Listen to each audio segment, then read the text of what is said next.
नमस्कार. आता घोषणा कोणी देऊ नका, कारण ही काही सभा नाही. हा कार्यक्रम आपला अत्यंत घरगुती आहे. मी घरगुती याच्यासाठी म्हणलं की या कार्यक्रमामध्ये कुठलेही राजकीय उद्दिष्ट नाही. शांत. सेल्फीवाले गंभीर भाषण आहे, नंतर 10 मिनिटं वेळ देते. सेल्फी काढू नका कोणी. मीडियावाले तुम्ही मागे पडून बडबड करू नका, आम्हाला डिस्टर्ब होतो. इथे हा घरगुती कार्यक्रम आहे आणि ह्याच्यासाठी घरगुती मी म्हटलं कारण ह्या कार्यक्रमामध्ये जसा माझ्या परिवारातला एखादा सदस्य येणार नाही, पण तुम्ही मुंडे साहेबांवर निस्वार्थ प्रेम करणारे माणसं, ज्यांचा काहीच स्वार्थ नाही. मुंडे साहेब हे एक नाव आहे, त्या नावाने दिलेली आपल्याला ओळख आहे, ते आपला स्वाभिमान आहे आणि म्हणून इथे या गडावर नतमस्तक होण्यासाठी येता. पहिले तर मी सर्वांसमोर मनापासून नतमस्तक होते. मी एक कन्या म्हणून माझ्या पित्यावर तुम्ही जे प्रेम केलं त्याच्याबद्दल नम्र नम्र नम्रपणे तुमचे सर्वांचे आभार मानते. आणि मी याच ठिकाणी भाषण केलं होतं 2014 मध्ये, जेव्हा मुंडे साहेब गेले होते आणि त्यांचा 14वा दिवस होता, गोड जेवणाचा कार्यक्रम होता. त्या दिवशी मी म्हणले होते की मला मुंडे साहेब जेव्हा मंत्री झाले तेव्हा मी त्यांना म्हणलं होतं, बाबा आता माझं अवतार कार्य संपलं. गमतीने म्हणाले की तुम्ही लोकसभेला प्रचंड मताने निवडून आलात, मी 10 वर्ष खूप काम केलं, आता हे राजकारण तुम्ही सांभाळा, मी आता मुक्त झाले. हे मी त्यांना 2 जूनला म्हणले आणि 3 जूनला बाबा आपल्या सर्वांमधनं गेले. कुणाच्याही वाट्याला असा प्रसंग येऊ नये, शत्रूच्याही वाट्याला येऊ नये. हे पहा, जन्म मृत्यू आपल्या हातात नाही. आपले आईवडील आपल्या डोळ्यासमोर कधी ना कधी जाणारच आहेत. कधी उलटं होऊ नये. लोकांना वाटतं ना की कधी मी जाते की एखाद्याचा तरुण मुलगा गेला, एखाद्याच्या घरी काही घटना घडली, लोक म्हणतात उलटं होऊ नये, मुलांनी आईवडिलांची सेवा करावी. पण दुःख याचंच वाटतं की मुंडे साहेबांनी सेवाच करून घेतली नाही. धड धाकट रांगडा कणखर असा दणकट आपला नेता, ज्याच्या नुसत्या बघण्याने थरथर विरोधक कापत होते, ज्यांनी आवाज दिला तर महाराष्ट्रातले वंचित असे गोळा होत होते, त्या मुंडे साहेबांनी असं अचानक जाणं मला अनाथ करून गेलं नाही. हो, तुम्ही मला सांभाळलं, पण तुम्हा सर्वांच्या डोक्यावरचं छत्र हरवलं. आपल्याला जसा पाऊस पडला नाही, जसं रान होऊन जातं, तसं आपलं आयुष्य आता झालंय की काय? आपल्या शुष्क या जीवनामध्ये आता कसं घडेल? मुंडे साहेबांची जागा कोण घेईल? मुंडे साहेबांचे विचार कोण चालवेल? असा प्रश्न माझ्या सकट सर्वांच्या समोर होता. पण ती सोय मुंडे साहेबांनी केली. माझ्या डोक्यामध्ये अशी विचार घातले की मुंडे साहेब जेव्हा 3 जूनला गेले 2014ला, तेव्हा त्याच्यानंतर 12 डिसेंबर 2015ला इथे मी भूमिपूजन केलं आणि हा गोपीनाथ गड उभा केला. भूमिपूजन 12 डिसेंबरला झालं. तेव्हा आज भय्यू महाराज आपल्यात नाही आहेत, पण भय्यू महाराजांनी एक मुंडे साहेबांवर खूप प्रेम केलं, ते होते या कार्यक्रमाला. हे भूमिपूजन झालं आणि 3 जूनला गड उभा सुद्धा राहिला. अत्यंत थाटामध्ये सन्मानाने डोलामध्ये जसे मुंडे साहेब उभे राहायचे, जॅकेट घालायचे, खिशातून कंगवा काढायचे आणि विंचरायचे आणि सभा जिंकायचे. घोषणांचा एवढा जोरात आवाज व्हायचा की साहेबांचं भाषण नाही, नुसतं दर्शन करून सभा जिंकल्या जायच्या. तसाच डोलात, तसाच सन्मानाने हा गोपीनाथ गड उभा राहिला पाहिजे. मला वचन द्या तुम्ही. हा गोपीनाथ गड पंकजाताई एकट्या नाही, तुम्ही सर्व उभा करणारे देताना वचन मला. मुंडे साहेबांचे विचार हे गोपीनाथ गडाच्या निमित्ताने गावागावात पोचले पाहिजेत. मुंडे साहेब 100 वर्ष जगावे मला वाटतो. काय रामभाऊ, तुम्ही मानूरकरजी वसंत मुंडे आलेले आहेत. मुंडे साहेब 100 वर्ष जगावं असं मला वाटतं, तुम्हाला वाटतं? 2 दिवस जरी हॉस्पिटलमध्ये ॲडमिट राहिले असते तर यमराजाला सांगितलं असतं आमचं आयुष्य साहेबांना द्या, पण साहेबांना जगवा. पण साहेबांनी संधीच दिली नाही. एवढंच त्यांचं काम होतं, ते आपल्यातून केले.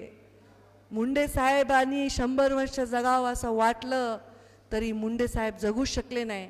मी वैद्यनाथाला अभिषेक घातला, मी जाऊन बौद्ध विहारामध्ये बुद्ध वंदना केली, त्याच्यानंतर दर्ग्याला जाऊन चादर चढवली आणि मी सांगितलं, देवा माझ्या वडिलांना 100 वर्ष जगाव. तुम्ही म्हणता ताईचं काय डोकं गेलं का काय कामातून? पण माझी मुलगी म्हणून जबाबदारी आहे की माझा बाप हा 100 वर्ष जगला पाहिजे. तो माझा नाही, तुमच्या सर्वांचा नेता पिता होता का नाही? मुंडे साहेब 100 वर्ष जगण्यासाठी आज आपण संकल्प घेऊ. कारण साहेब शरीर रूपाने जरी गेले तरी साहेब संस्कार रूपाने, विचार रूपाने साहेबांच्या आधार आपल्याला राहणार आहे. आणि आज माझा संकल्प आहे तुमच्या सर्वांच्या साक्षीने की मुंडे साहेब हे 100 वर्ष जगले पाहिजे. मुंडे साहेबांचे विचार हे शतायुषी झाले पाहिजे. हाच माझा संकल्प आहे. हा संकल्प माझ्या या कॅमेऱ्याच्या माध्यमातून गावागावात काम करणारे, मुंडे साहेबांची जयंती मोठ्या थाटात साजरे करणारे माझे सगळे भाऊ, माझे लेकरं बघत असतील आणि ते संकल्प पूर्ण करतील. पंकजा मुंडे राहिली नाही तरी गोपीनाथ गड असाच डोलात उभा राहील. मुंडे साहेबांचा विचार असाच डोलात उभा राहील. असा संकल्प. हा संकल्प पूर्ण करण्यासाठी कसा करायचा आहे मला माहित नाही. माझ्याकडे काही आहे का मला माहित नाही. मला काही मिळणार आहे का मला माहित नाही.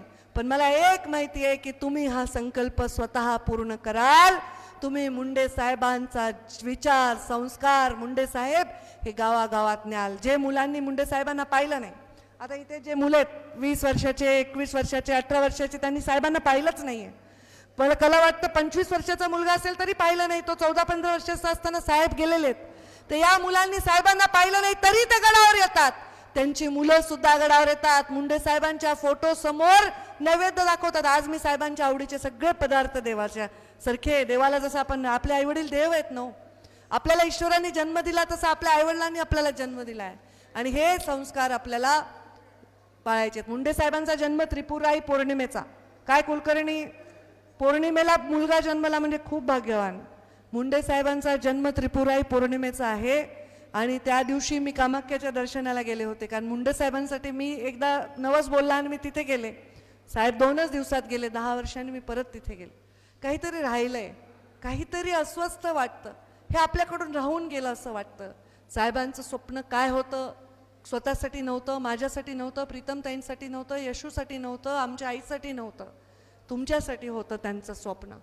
तुमच्यासाठी होतं म्हणून मला तुमच्या ओटीत टाकलंय. मी म्हणते, मला पत्रकार म्हणतात ताई तुमचं वय काय, तुम्ही सगळ्यांना लेकरं म्हणता, बेटा म्हणता, आई म्हणता स्वतःला. आता आई तर मी तेव्हाच झाले जेव्हा प्रीतमताई 3 वर्षाची जन्मली. मी तेव्हाच आई झाले ना. तिला कडेवर घेताना आईच्या मायेने सांभाळ. माझी धाकटी बहीण जन्मली तेव्हा 11 वर्षाची मी होते. मला तेव्हा वाटलं अरे आपलंच लेकरू आहे. माझं लेकरू व्हायच्या आधीच आईची भावना माझ्या मनामध्ये आली होती. आणि आता तीच भावना समाजाच्या तुमच्या सगळ्यांविषयी मला वाटते. माझ्यापेक्षा वयस्कर असलात तरी मला वाटतं की तुम्ही माझ्या लेकरासारखं तुमची मी काळजी करावी. आता तुम्ही माझी लेकरासारखी काळजी करता, मी तुमची लेकरासारखी काळजी करते. असं सुंदर नातं आहे का हो जगात? त्यामुळे आपला संघर्ष असणारच. मला सांगा, संघर्षाशिवाय कसं? आपली संस्कृतीच अशी. रामाला वनवास झाला म्हणूनच रामाचं पूजन आपण करतो. रामाने राज्यावर बसला असता तर रामाचं पूजन नसतं झालं. वनवासामुळे पूजन नाही करत, वडिलांना दिलेला शब्द पाळण्यासाठी वनवास स्वीकारला म्हणून पूजन करतो. आपल्या शब्द पाळण्यासाठी पांडवांनी सुद्धा वनवास स्वीकारला म्हणून धर्मस्थापनेसाठी लढाई लढले म्हणून स्मरण करतो. आपण आपल्या जीवनामध्ये जो संघर्ष करतो, जो देतो, जो त्याग करतो, त्याचं समर्पण लक्षात ठेवून त्याचा संघर्ष आपण त्याला मोठं रूप देत असतो. मुंडे साहेबांचंही तसंच आहे. एका साध्या घरी मी म्हणलं जन्म झाला, शेतकऱ्याच्या घरी जन्म झाला. काही खूप जमीन जायदाद फार मोठी परिस्थिती नव्हती. 14 किलोमीटर शाळेत यायचे चालत परळीला. गरिबीतून शिक्षण घेतलं. अशा पक्षात गेले त्यावेळी वाटलं नव्हतं की कुणाला त्या पक्षाचं कधी सरकार येईल. आज सगळ्या राज्यांमध्ये देशामध्ये सरकार आहे. पण त्यावेळी यांनी रक्त आटवलं, खस्ता खाल्ल्या, रात्रीचा दिवस करून काम केलं. अक्षरशः सतरंजा टाकण्यापासून हा पक्ष उभा केला. त्या कार्यकर्त्यांना समर्पित आहे 12 डिसेंबरची ही सेवा. त्या कार्यकर्त्यांनी गोपीनाथ मुंडे घडवला. त्या कार्यकर्त्यांनी गोपीनाथ गड उभा केला. त्या कार्यकर्त्यांना समर्पित आहे. आमचे मानूरकर मागच्या दसऱ्याला शिवशक्ती परिक्रमेवर एक त्यांच्या मित्रांनी मिरगे यांनी कल्पना करून एक कविता केली आणि त्यांनी आज मुंडे साहेबांच्या प्रति कविता केली. मला तर कळतच नाही की तुम्हाला कुठली विद्या प्राप्त आहे की तुम्ही माझ्या आत्म्यामध्ये प्रवेश करून हे शब्द माझे वेचता की काय. इतके सुंदर शब्द आहेत. मी एवढंच या निमित्ताने त्यामुळे हा शब्द मी तुमच्या सगळ्यांना ही शब्दाची एक आदरांजली वाहते. लक्ष लक्ष आशीर्वाद घेऊन तुमच्या प्रतिमेचे पूजन करते. आज जयंतीच्या दिवशी बाबा मी तुम्हाला विनम्र अभिवादन करते. भविष्यात काय होईल माहीत नाही, पण वाईट काहीच घडणार नाही. कसोटीच्या काळात निर्णय घेताना तुमची पंकजा कुठेच कमी पडणार नाही. परळीमध्ये येताना जातानाही मन सैरभैर होतं. परळीमध्ये येताना आणि जातानाही मन सैरभैर होतं. मुद्दाम गोपीनाथ गडावर येऊन आधी तुमचं दर्शन घेतं. बाबा कुठे आहात तुम्ही? स्वतःची काळजी घेत जा. वेळ काढून कधीतरी आपल्या पंकूकडे आशीर्वाद रूपाने येत जा. मुंडे साहेबांचे हे शब्द खरंच जणू काही मला असं वाटतं कधी कुठंतरी काहीतरी बाबांचा आशीर्वाद दर्शन काहीतरी मला मार्गदर्शन व्हावं. कारण कधी कधी मला मार्गदर्शन मिळतच नाही.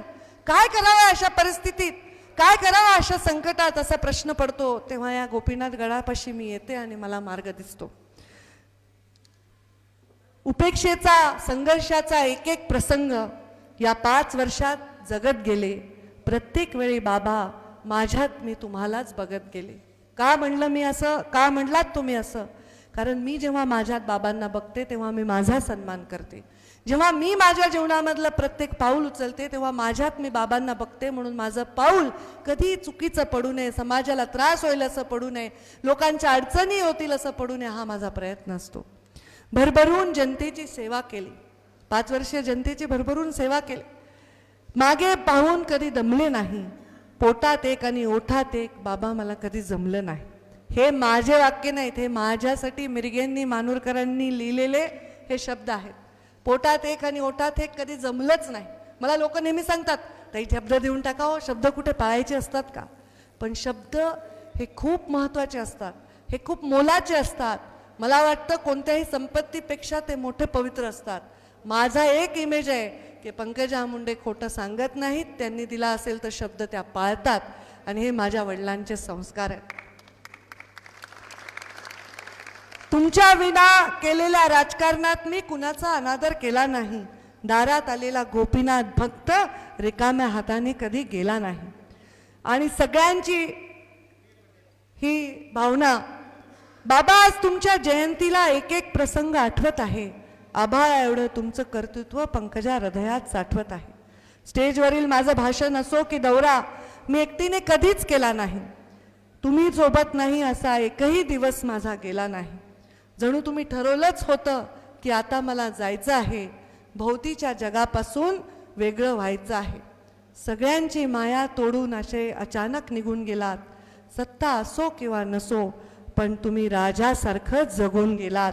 तुम्ही राजासारखं जगून गेलात. या राजाला खरं कविता खूप मोठी आहे, तेवढे म्हणणार नाही, पण या राजाच्या चरणी आपण सर्व नतमस्तक होऊ.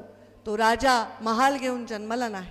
तो राजा संपत्ती धनधान्य सेना घेऊन जन्मला नाही. तो गरीबा शेतकऱ्याच्या घरी जन्मला. त्याला तुम्ही राजा केलं. तो मनाने राजा होता, तो कर्माने राजा होता. त्या राजाच्या पोटी माझा जन्म झाला आहे. माझं मोठं भाग्य आहे. आज मी मुंडे साहेबांच्या साक्षीने तुम्हाला शब्द देते. माझ्या जीवनात माझं काय होईल मला माहीत नाही, पण तुमच्या बाबतीत माझ्याकडून कधीही चुकणार नाही. मी थकणार नाही, मी रुकणार नाही. मी कुणासमोर देश विदेशातील प्रत्येक घडामोडींचे लाईव्ह अपडेट मिळवण्यासाठी आता साम टीव्हीच्या सर्व सोशल मीडिया प्लॅटफॉर्मला लाईक, फॉलो आणि सबस्क्राईब करा. तसंच सर्व नोटिफिकेशनसाठी बेल आयकॉन प्रेस करायला विसरू नका.